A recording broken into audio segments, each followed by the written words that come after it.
mexanika korobkaga mufta qattiqmi? Buni yechimi bor. Bitta barmoq bilan buni hal qilib beramiz. Keling qani ko'rsatamiz. Nexia 2 mashinasini olib qo'yganmiz. Bunga korobka disiplinasi juda ham qattiq bo'lgan.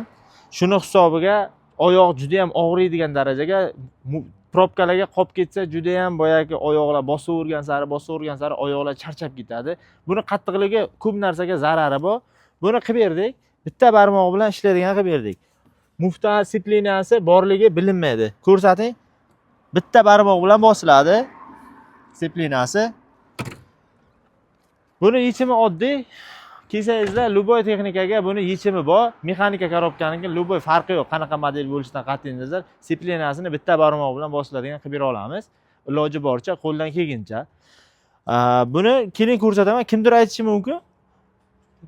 Anaqasini uzib qo'ygan bo'lishi mumkin, deyish mumkin. Yo'q, uzilmagan. Hamma narsasi mana robot silindrlar joyiga. Endi hammaga har xil fikr keladi. Bu deydi, yolg'on deydi yoki boshqa narsa deydi. Xullas, hayvonni любой markasiga disiplinani mana shunday daraja yumshoq qiladi, yumshoq bo'ladigan darajaga qilib bera olamiz. Bu videoni mexanika haydaydigan tanishlarga jo'natib qo'yinglar. Like, podpisatsiya bo'lishni unutmanglar.